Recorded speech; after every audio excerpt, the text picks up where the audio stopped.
हाँ, फिर क्या होगा कि मॉनिटर अगर नहीं करने वाले हैं तो फिर लोग करप्शंस के दूसरे तरीके अपनाने लगेंगे कैंपेन के अंदर, दबाव डालने का और पैसे डिस्ट्रीब्यूट कर देना, शराब डिस्ट्रीब्यूट कर देना। ये क्या है, वोट को अपने फेवर में करने के लिए कुछ गरीब लोग हैं, उनको बेचारे को उस टाइम अगर 1,000 रुपए दे दिया एक वोट के लिए, तो उनके लिए वो 1,000 रुपए उनका एक महीने का खर्चा है। और अगर ऐसा एक महीने का खर्चा उनको मिल गया तो they these people can be influenced. Influence का मतलब वो अपनी अपनी विजडम का इस्तेमाल करते हुए, अपने अपने दिमाग का इस्तेमाल करते हुए वोट नहीं डाल सकते, और वो थोड़े लालच में आके कहीं पर भी जो भी कहे उसको वोट डाल देंगे। तो रेगुलेट करना भी जरूरी है, ठीक है ना। क्यों करना है? इससे ब्राइब होगा, वोटर्स को धमकी दी जाएगी। मैं आगे पढ़ रहा हूं जो ब्लड्स में दे रखे हैं, appeal to them in the name of caste और रिलीजन, और उनको जाति के आधार पर या धर्म के आधार पर इन्फ्लुएंस करने की कोशिश की जाएगी। मतलब जो हिंदू हैं वो हिंदू वोटर्स को अपनी तरफ फेवर करने की कोशिश करेंगे। Use government resources for election campaigns, या फिर कुछ लोग जो सरकार में बैठे हैं वो क्या करेंगे, जो सरकार के रिसोर्सेस हैं, गाड़ी है, हवाई जहाज है, मानो कि प्राइम मिनिस्टर है जो इलेक्शन कैंपेन के टाइम में सरकार की तरफ से इनको तो हवाई जहाज मिला हुआ है। प्राइम मिनिस्टर के लिए एक, आपको पता है, बहुत ही कॉस्टली एक हवाई जहाज तैयार हो रहा है, उसमें सारी सुविधाओं से लैस है। और जो president of United State of America के पास है, ऑलमोस्ट वो सारी फैसिलिटीज उस एरोप्लेन में होगी। तो इस तरह के हवाई जहाज का अगर ये कैंपेन में इस्तेमाल करते हैं तो it is the misuse of the government property, ठीक है ना। इलेक्शन कैंपेन में ये पार्टी के लिए कैंपेन कर रहे हैं, एज ए प्राइम मिनिस्टर ये उनका फंक्शन नहीं है, ठीक है ना। वो प्राइम मिनिस्टर की ड्यूटी में नहीं आता इलेक्शन कैंपेन, लेकिन वो पार्टी के लिए काम कर रहे हैं, and he uses the government machinery, और सरकार के द्वारा जो सुविधाएं दी गई हैं उनका वो इस्तेमाल करते हैं। तो वो जो आपका मॉडल कोड ऑफ कंडक्ट है उसके अगेंस्ट में जाता है। तो समझ गए model of code of conduct क्या है, कि चुनाव के टाइम में, चुनाव से पहले एक आचार संहिता लग जाती है। वो model of code of conduct क्या कहता है कि कितने पीरियड में, टाइम क्या है कैंपेन का, सुबह कितने बजे से कितने बजे तक। ऐसा नहीं कि रात को 2 बजे आप इलेक्शन के लिए कैंपेन करके पब्लिक का नींद हराम कर दो। दूसरा क्या है, गवर्नमेंट की मशीनरीज, गवर्नमेंट के जो एम्प्लॉइज है उनका आप इलेक्शन कैंपेन में इस्तेमाल नहीं कर सकते, गवर्नमेंट के रिसोर्सेज का इस्तेमाल नहीं कर सकते। तो दैट इज, मतलब आप इसको ज्यादा इसके ऊपर डिटेल्स में बात नहीं करेंगे, आएगा इस चैप्टर में।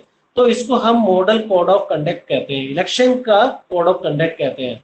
और इसका वायलेशन करने से फिर कई तरह की पेनल्टी जो है वो इलेक्शन कमीशन लगा सकता है पॉलिटिकल पार्टीज के ऊपर और उस कैंडिडेट के ऊपर जो वायलेट करता है कोड ऑफ कंडक्ट को। Is that clear to everyone? ये बात सभी को क्लियर हो गया बेटा? What is the model code of conduct?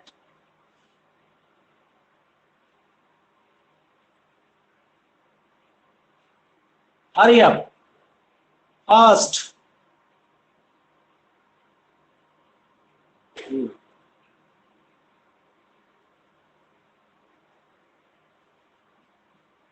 ठीक है, okay okay, it's okay, now you can stop dropping the message.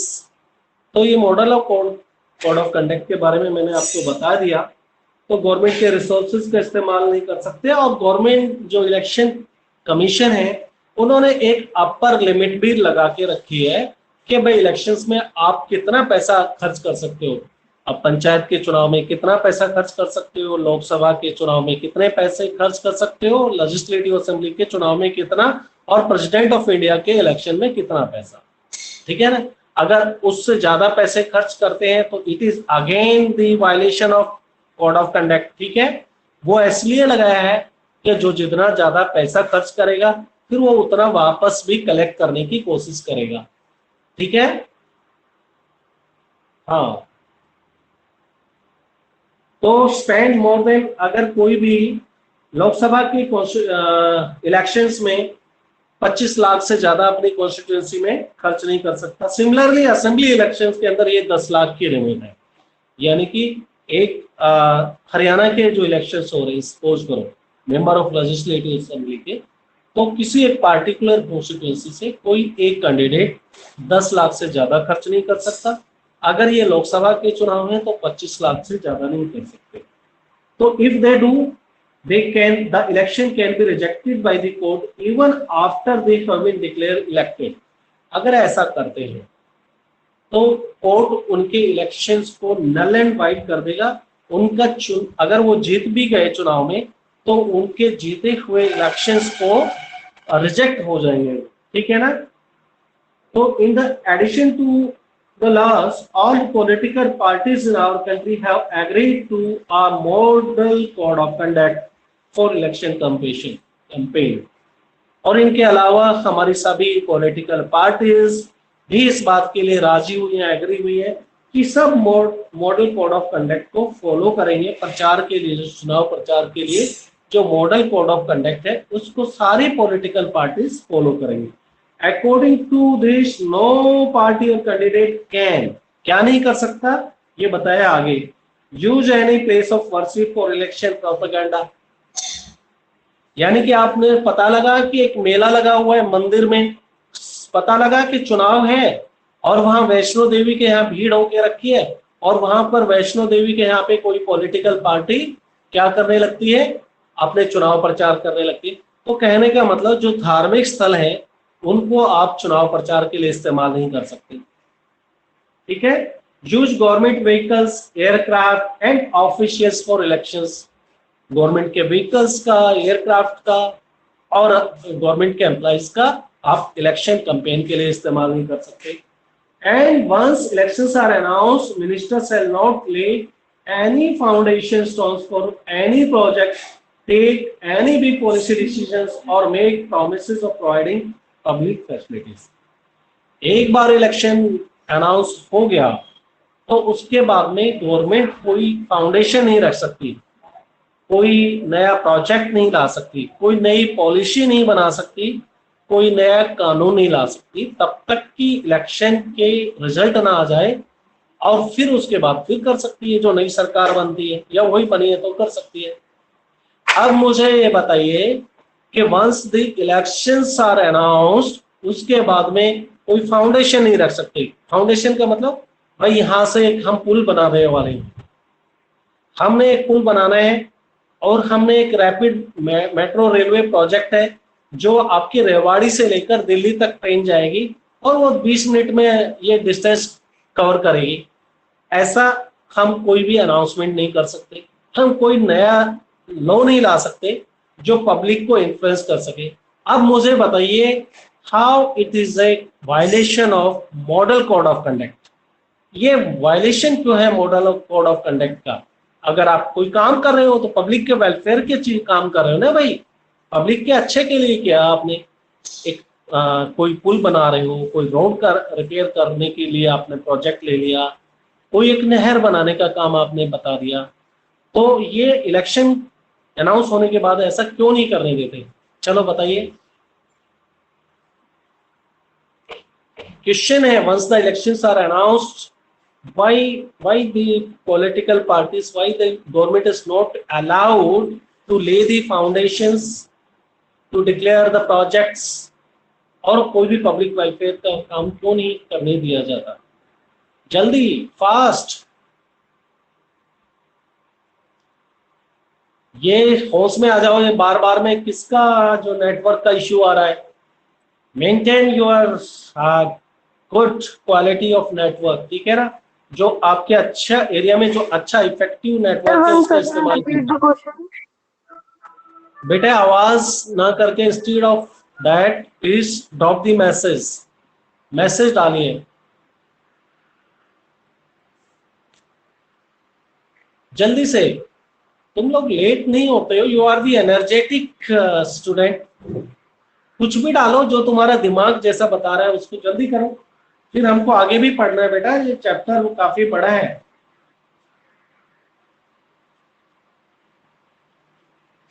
अब देखो 40 बच्चों में से 3 मैसेज।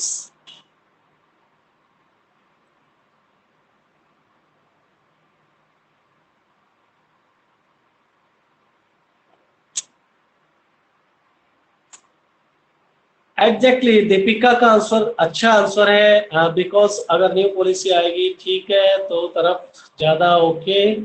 कॉपी पेस्ट कर रहे हो क्या?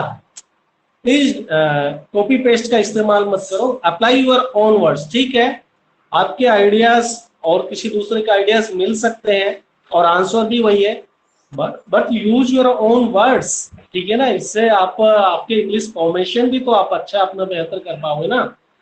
तो आंसर वही है, because the voter will be influence. ठीक है ना, वोटर्स इन्फ्लुएंस हो जाएंगे और जो सरकार है अभी इनकम्बेंट सरकार बोलते हैं, जो अभी सरकार एग्जिस्ट कर रही है, जो जिस पॉलिटिकल पार्टी की, वो उसके फेवर में वोट डाला जाएगा। तो इसलिए हम वायलेशन मानते हैं इसको कोड ऑफ कंडक्ट का।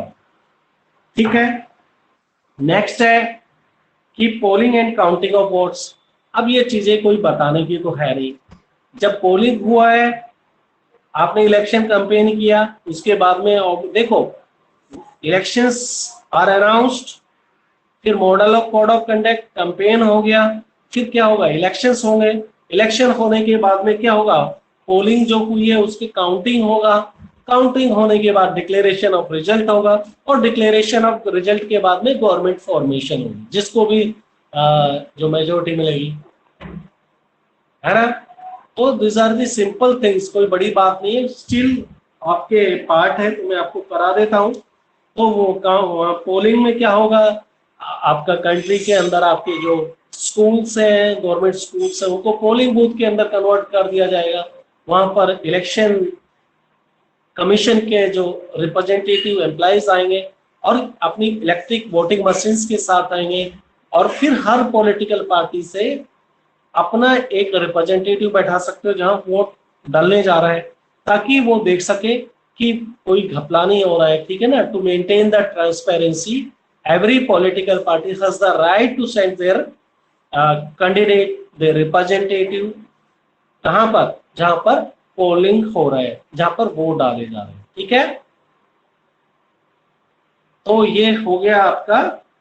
मैं शॉर्ट में कर देता हूं। The final stage of an election is the day when the voters cast और पोल देयर वोट। वो दिन जिस दिन वोट डाला जाता है वो फाइनल है। That day is usually called the election day, और उस दिन को हम इलेक्शन का दिन के नाम से जानते हैं। Every person whose name is on the voter list can go to nearby polling booth, और जिसका भी वोटर लिस्ट में नाम है वो सब पोलिंग बूथ में जा सकते हैं, और फिर वहां पर अपना जो लोकल जगह है, गवर्नमेंट ऑफिसेस है, पोलिंग बूथ वहां पर होंगे, और अपना वोट के अधिकार का इस्तेमाल कर सकते हैं।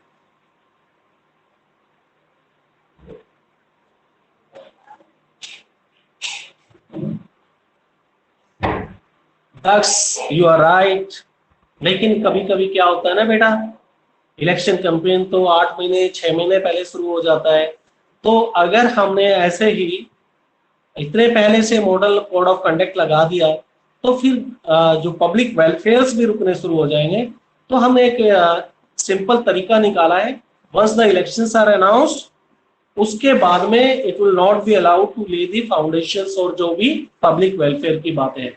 अगर हम बहुत पहले से कर देंगे तो जो काम होने वाले हैं वो नहीं हो पाएंगे। ठीक है ना, तो there has to be some norms, कुछ नॉर्म्स है फॉलो करना पड़ता है। ठीक है ना बेटा, तो इसलिए कोई आपको टाइम फ्रेम, कोई आपको डेडलाइन कुछ तो रखना होगा ना। तो simply we follow the rules, जो ज्यादातर नॉर्मली सभी देशों में फॉलो किया जाता है।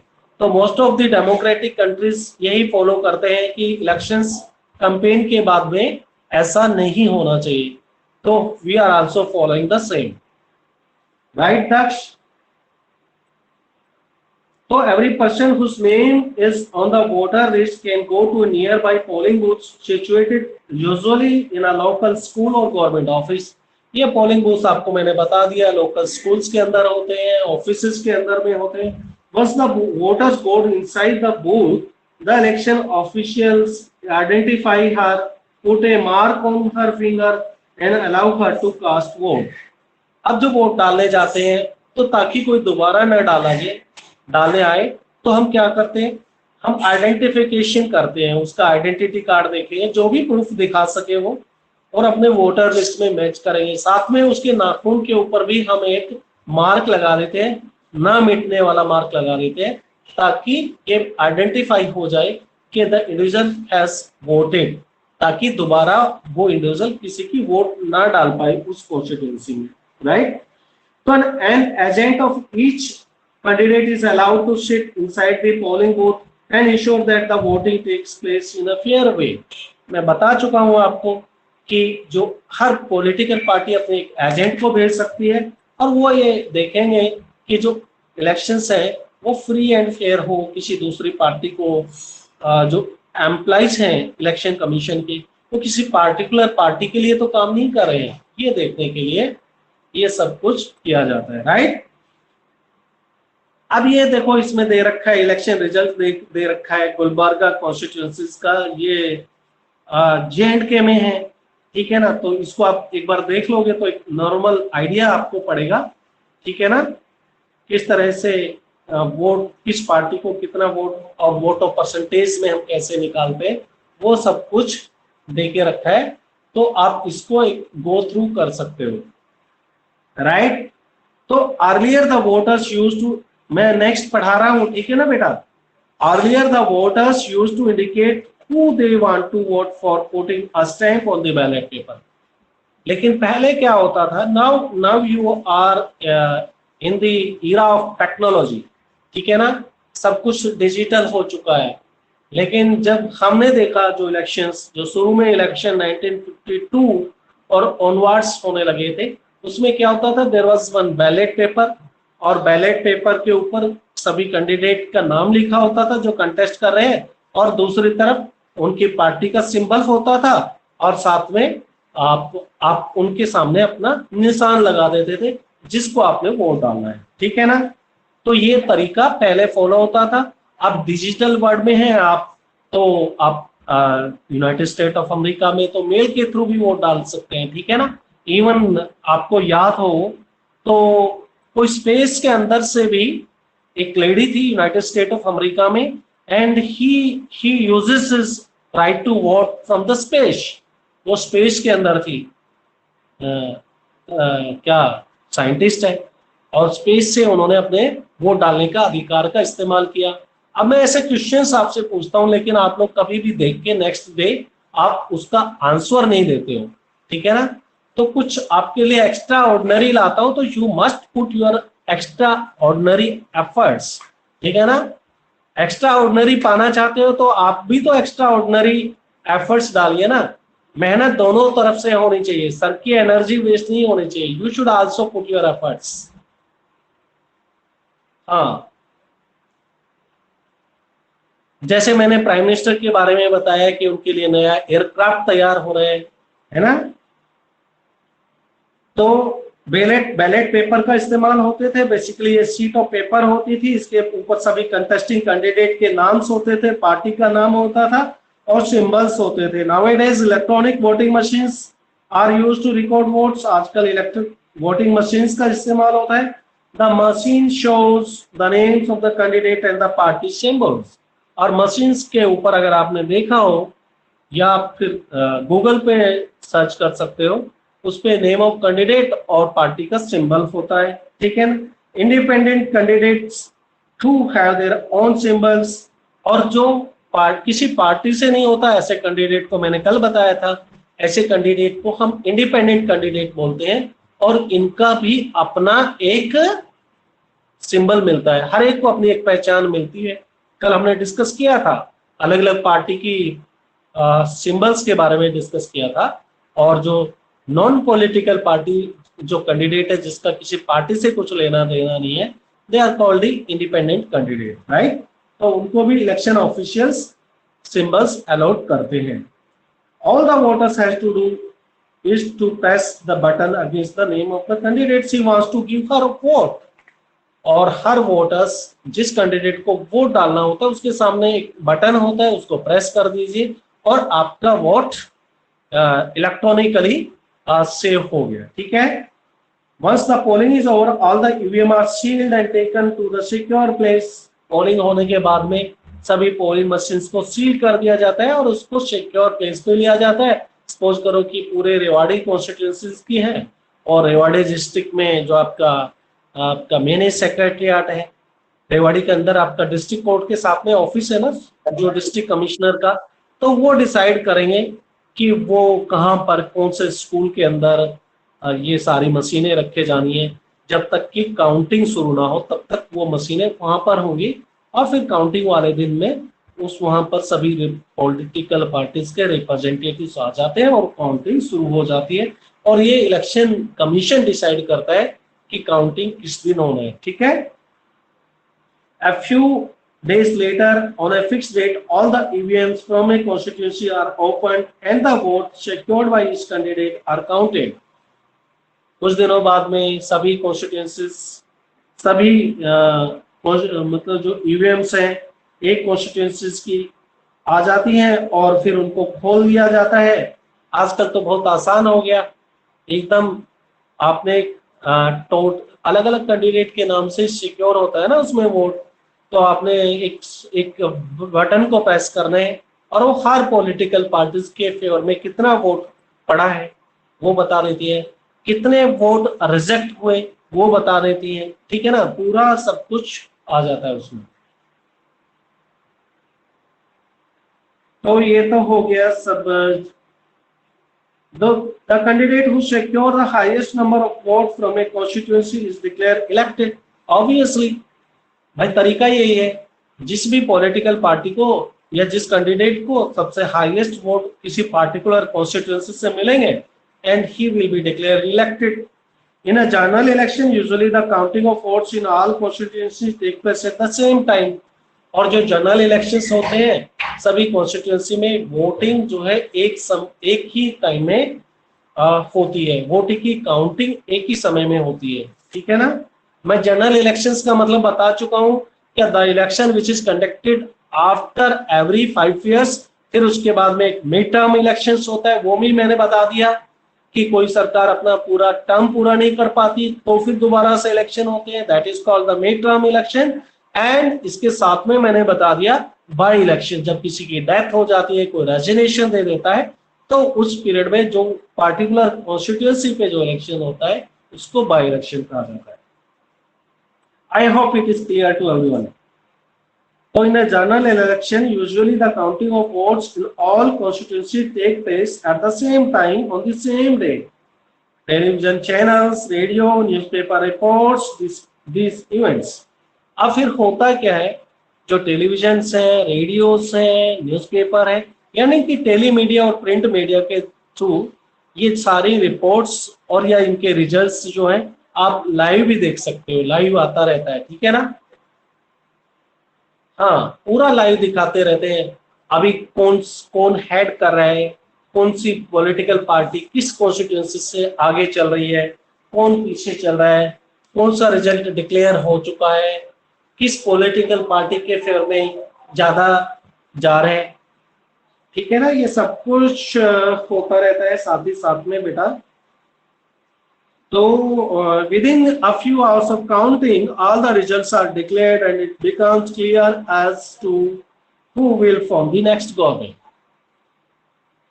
अब सेम डे हो रहा है सब कुछ, कुछ घंटों के अंदर।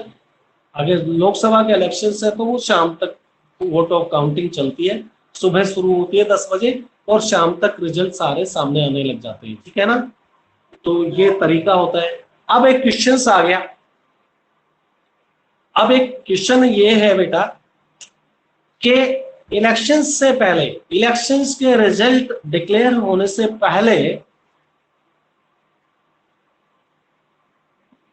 मीडिया वाले न्यूज़पेपर, टेलीविजन, वो एक अपना राय देते हैं।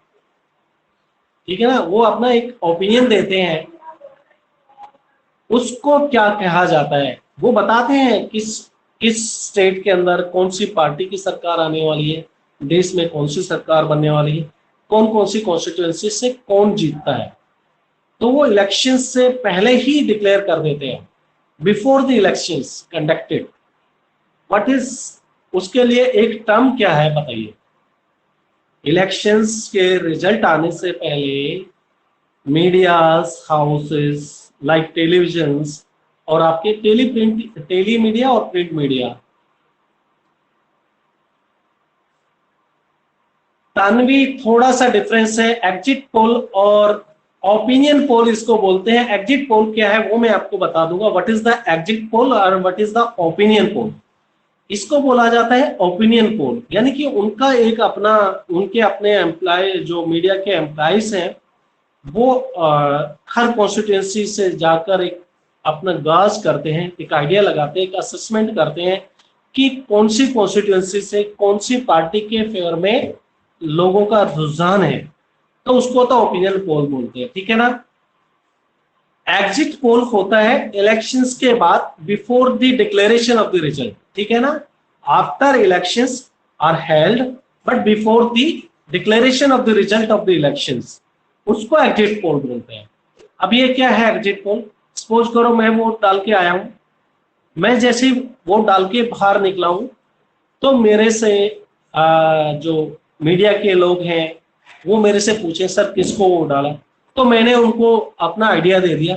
ऐसे वो क्या करेंगे, सभी सभी पोलिंग बूथ के ऊपर अपने अपने रिप्रेजेंटेटिव को भेज देते हैं और वो रिप्रेजेंटेटिव्स क्या करते हैं, सभी से वोट डालने वालों से कुछ एक परसेंटेज से, नॉट सभी से, नॉट ऑल दी मतलब वोटर्स, वो क्या करेंगे हर कॉन्स्टिट्यूंसी में 10% से 15% से 20% से वो अलग अलग जो मीडिया हाउसेस है उनका अलग अलग अपना एक सर्वे करने का तरीका होता है।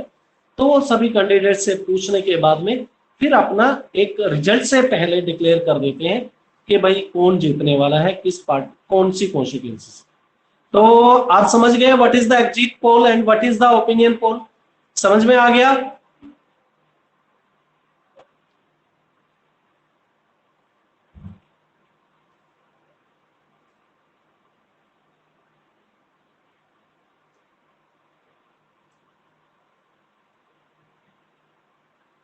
चलो ठीक है ठीक है ठीक है। अब नैन्सी पूछ रही है कि सर क्या है, तो बेटा अगर आप सिंपली कुछ शब्दों में कहें तो टू मॉनिटर द वायलेशन के जो इलेक्शंस के टाइम में है उसके लिए मॉडल कोड ऑफ कंडक्ट है and that is regulated by the election commission of India, और वो मॉनिटरिंग करते हैं। और उसके लिए मैं बताता हूँ how it does it works. ये काम ऐसे करता है कि पब्लिक है, पब्लिक और आज के दिन मीडिया इतना एक्टिव हो गया है, तो कहीं पर भी violation of model code of conduct होता है तो लोग क्या करते हैं, एक वीडियो क्लिप्स बना देते हैं और उस वीडियो क्लिप को मीडिया के थ्रू इलेक्शन कमीशन को भेज दिया जाता है, या फिर इलेक्शन कमीशन के अपने भी ऑब्जर्वर होते हैं और वो ऑब्जर्वर्स मॉनिटर करते रहते हैं हर एक कॉन्स्टिट्यूंसी में कि कहां पर मॉडल कोड ऑफ कंडक्ट का वायलेशन हो रहा है, number one. Number two is, ये देखो कितना एक अपने आप में ये रेगुलेट होने लगता है, कैसे, how does it work. Suppose करो कि मैं एक कॉन्स्टिट्यूंसी से इलेक्शन कंटेस्ट कर रहा हूं और मेरे अपोजिशन में भी दूसरे सो मेनी कैंडिडेट्स होंगे। If I violate the model code of conduct, मैंने वायलेट किया, मैं कहीं पर शराब बांट रहा हूं, मैं कहीं पर पैसे दे रहा हूं टू इन्फ्लुएंस द वोटर्स, तो जो दूसरे मेरे अगेंस्ट में है पॉलिटिकल पार्टी के कंटेंडर, ठीक है ना, वो क्या करेंगे, वो इलेक्शन कमीशन के पास में जाके रिपोर्ट करने लगेंगे कि भाई यहाँ पर there is a violation of code of conduct, ठीक है ना। तो इस तरह से वो बात वहां तक पहुंच जाती है और फिर उसके बाद में इलेक्शन कमीशन अब अकॉर्डिंगली जितने उसके पास में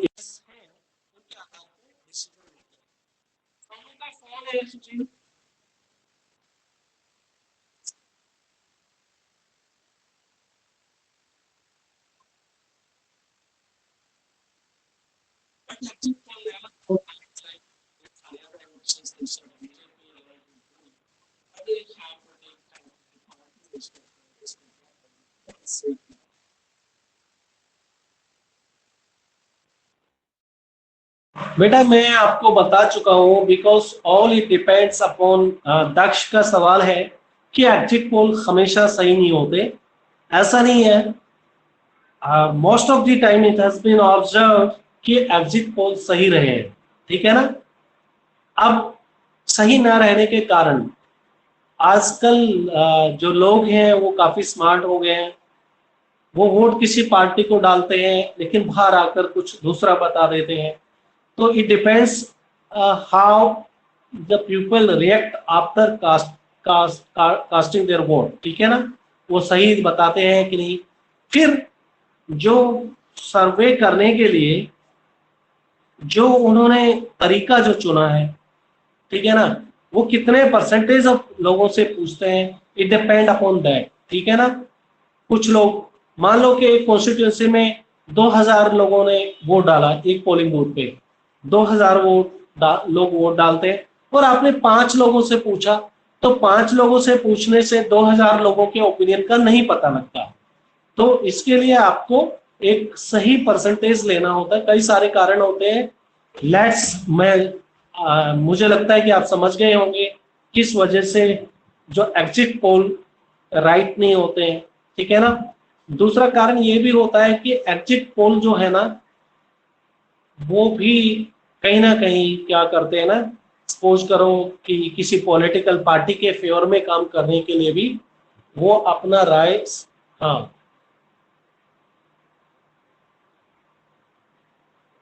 एग्जैक्टली, यानी कि कभी कभी एग्जिट पोल किसी पॉलिटिकल पार्टी के लिए भी काम करते हैं, वो भी करप्ट हो जाते हैं, मेन कारण ये भी होता है, ठीक है ना।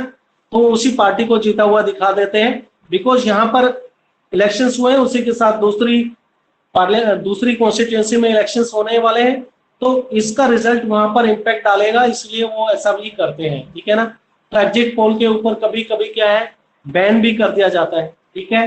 तो अभी टाइम होने में कुछ ही क्षण बाकी है। मैं आपको, आपने देखा होगा कल मैंने व्हाट्सएप ग्रुप जो बना रखा है, उसके ऊपर भी आपके लिए मैंने इसी चैप्टर के इलेक्टोरल पॉलिटिक्स के सारे क्वेश्चन आंसर्स एमसीक्यूज डाल दिए हैं, लगभग 30 के लगभग है। तो प्लीज आप उनको तैयार कर लीजिए, और कल जब आप आएंगे तो आप तैयार हो के आइए। वो सारे क्वेश्चंस मैंने आपसे पूछने हैं, हर एक इंडिविजुअल से मैं पूछने वाला हूं, एंड उसको अपनी फेयर नोटबुक में एक अलग उसके लिए बना लीजिए, ठीक है ना। अभी ये लीव करना छोड़ दीजिए, फेयर नोटबुक में एमसीक्यूज के लिए एक अलग से पोर्शन रखिए। मैं सभी चैप्टर के एमसीक्यूज आपके पास भेज दूंगा, जैसे कल मैंने आपके ऐप के ऊपर, स्कूल के ऐप के ऊपर भेजा है, इसी चैप्टर के स्विच का जो आपका इलेक्टोरल पॉलिटिक्स है, और आज मैं आपको, या एक दिन बाद में, ताकि आप उसको लिख लो और याद कर लो, मैं फिर आपको डाल दूंगा आपके कॉन्स्टिट्यूशनल डिजाइन चैप्टर के डाल देंगे। तो ऐसे ही रेगुलर आपका चलता रहेगा। आपको ये नहीं भूलना चाहिए कि इस बार जो है आपके हो सकते हैं कि सारे एग्जाम्स एमसीक्यू बेस्ड हो, तो हम इसको इग्नोर नहीं कर सकते, इसके ऊपर काम करना है, ठीक है। With this I conclude my class, see you next class, bye.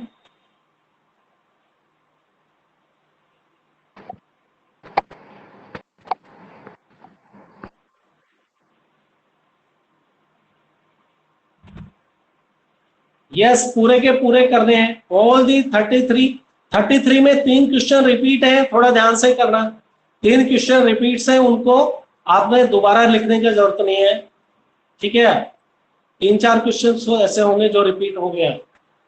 Bye bye. Sir bye बेटा। Bye sir. हाँ, प्रेसिडेंट के इलेक्शन की Deepika, it conducts after every 5 years। राष्ट्रपति के इलेक्शन भी हर 5 साल बाद ही होते हैं। सर आपके पास एमसीक्यू सेंड भी करने हैं? बेटे मेरे को मैसेज करना, आवाज इतना क्लियर नहीं आती है बेटा। You can drop me the message. तेज तेज तुम क्लास नहीं अटेंड कर रहे हो पंचुअली, बहुत कम टाइम के लिए आते हो तेज।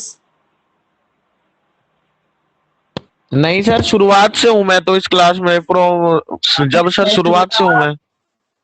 बेटा please don't teach me, don't teach your teacher. मैंने आपका परसेंटेज ऑफ अटेंडेंस देखा है पिछले, तब मैं बोल रहा हूँ आप कभी भी स्टार्टिंग से ज्वाइन नहीं करते हो, हाफ टाइम, कभी आधा, कभी आधे से कम, ठीक है ना। अगर आप चाह रहे हो तो मैं नहीं अपने सर, क्लास आज में तो जो, 3 मिनट ही लेट था। बेटे मैं बात कर रहा हूँ तेज, हमेशा की बात कर रहा हूँ, ठीक है ना, आज की बात नहीं कर रहा हूँ। On okay sir, and sorry sir. Average में बात कर रहा हूँ, आपका अटेंडेंस ठीक नहीं है। Sir sorry sir. हाँ, शाहिल पहले लिख लीजिए, फिर उसके बाद मैं बताऊंगा किस दिन भेजने होते हैं, ठीक है। अभी आप पूरे एमसीक्यूज को just write down in fair notebook, और उसके साथ ही याद कर लीजिए, कल आप उसी के ऊपर डिस्कस करने वाले हैं। और फिर उसके बाद में जिस दिन हम आ, बता देंगे आपको जब भेजना होगा।